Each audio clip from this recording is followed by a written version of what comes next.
Hello बच्चों, let's read the question. The question is, two ideal Carnot engines operates in cascade. All heat given up by one engine is used by the other engine to produce work. मतलब एक के बाद दूसरा एकदम direct लगा दिया गया है.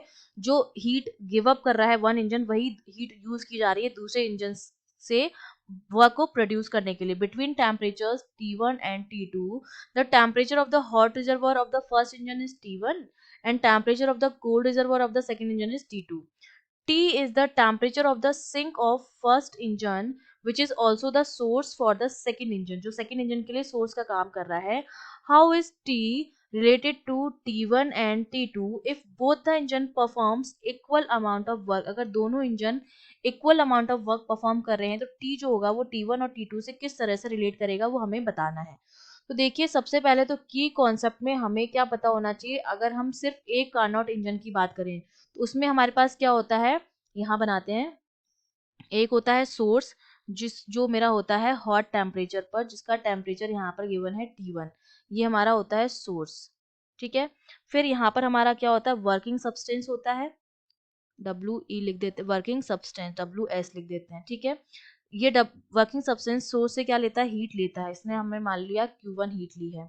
फिर यहाँ पर हमारे पास क्या होता है, सिंक होता है जो लो टेम्परेचर पर होता है. लो टेम्परेचर पर जिसका टेम्परेचर हमें यहाँ कितना गिवन है, T2 गिवन है. और वर्क डन, सपोज इसने W वर्क डन किया तो बची हुई हीट जो होती है वो सिंक में डालता है. सपोज Q2 हीट बची थी वो उसने सिंक में डाल दी. तो ये जो Q1 होता है वो W प्लस Q2 के बराबर होता है. यहाँ से W जो मेरा होता है वो Q1 माइनस Q2 के बराबर आ जाता है. ठीक है. तो ये हमारा हो गया एक कार्नोट इंजन के बारे में. अब इसी के साथ कैस्केड में उन्होंने सेकंड कार्नोट इंजन भी जोड़ रखा है. ठीक है. तो अगर मैं उसका डायग्राम बनाऊं तो सपोज अगर मैं रिवर्स में चलूं तो ये मैंने मान लिया कि सोर्स है मेरे पास जिसका टेम्परेचर T1 है. यहाँ पर कोई वर्किंग सब्सटेंस हमने ले लिया WS. ठीक है. ये सपोज ले रहा है हीट उससे Q1. ठीक है. इसने वर्क डन किया W. फिर बची हुई हीट जो है वो उसने किस में डाल दी है, सिंक में डाल दी है. ठीक है. यहाँ पर सिंक है जिसका टेम्परेचर जो है वो T2 है, लेकिन यहाँ पर हमने माना हुआ है T है. ठीक है. कॉमन टेम्परेचर T है. फर्स्ट इंजन के लिए वो T2 था. फिर ये इससे जो हीट निकलेगी, ये आई हीट यहाँ पर, फिर यहाँ से जो हीट निकलेगी हमारे पास Q2 हीट, वो हमारे वापस वर्किंग, दूसरा जो वर्किंग सब्सटेंस है दूसरे इंजन का उसने ले ली. उसने कुछ वर्क डन किया सपोज W. और जो बची हुई हीट थी Q3 वो हमने किस में डाल दी, सिंक में डाल दी. और इस सिंक का टेम्परेचर जो है वो T2 दे रखा है. ये वाला जो है मेरे पास वो कॉमन है. ठीक है. ये पहले वाले कार्नोट इंजन के लिए तो सिंक का काम कर रहा है और दूसरे वाले कार्नोट इंजन के लिए सोर्स का काम कर रहा है. ठीक है. ये कॉमन है जिसका टेम्परेचर T है. इतना आपको समझ में आया. ठीक है. अब हम आगे प्रोसेस करते हैं. हम जानते हैं कि जो वर्क डन होता है, फर्स्ट कार्नोट इंजन जो वर्क डन करेगा वो हमारा किसके बराबर हो जाएगा, W इक्वल्स टू θ1 माइनस θ2. ये फर्स्ट कार्नोट इंजन की बात कर रहे हैं हम. और जब हम सेकेंड वाले कार्नोट इंजन की बात करेंगे तो देखिए इसके लिए कितना हो जाएगा, W Q2 हीट ले रहा था, Q2 छोड़ रहा है और W वर्क डन किया तो Q2 माइनस Q3 के बराबर हो जाएगा. Q2 माइनस Q3 ये हो जाएगा सेकेंड वाले कार्नोट इंजन के लिए वर्क डन. अब इक्वल दोनों वर्क डन इक्वल हैं. ठीक है. तो Q1 माइनस Q2 जो मेरा है वो Q2 माइनस Q3 के बराबर हो जाएगा. तो यहाँ से Q1 प्लस Q3 की जो वैल्यू आएगी, Q2 की तरफ रख दिया, 2Q2 के बराबर आ गई है.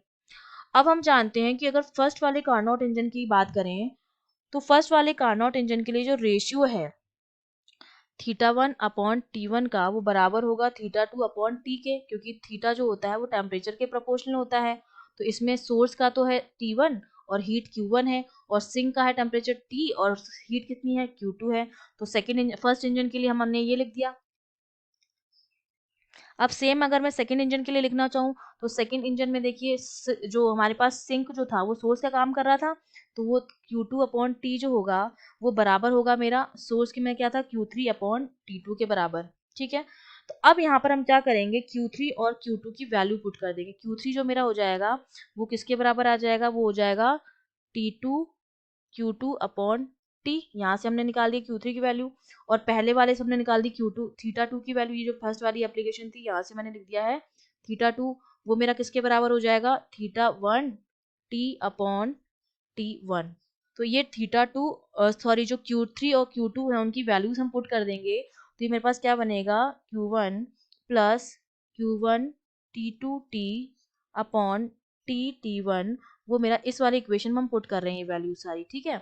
Q3 और Q2 की वैल्यूज जो है जो हमने इन दोनों से निकाली हैं वो हम इस इक्वेशन पुट इस इक्वेशन को फर्स्ट इक्वेशन में पुट कर रहे हैं। ये मेरा किसके बराबर हो जाएगा 2Q1T अपॉन T1। तो इसको जब हम सॉल्व करेंगे तो वैल्यू मेरे पास कितनी हो जाएगी T1 plus T2 upon T1, ये मेरा बराबर आ जाएगा 2T अपॉन T1 के। क्रॉस मल्टीप्लाई करके जब हम सॉल्व करेंगे तो T जो मेरा आता है वो आता है T1 प्लस T2 अपॉन 2 के बराबर। तो जो सिंक हमारा था फर्स्ट इंजन के लिए और सेकंड इंजन के लिए जो सोर्स था उसका टेम्परेचर जो है वो कितना आया है T1 प्लस T2 अपॉन 2 के बराबर। तो हमारा जो डी ऑप्शन है वो करेक्ट हो जाएगा। I hope you understood well. All the best.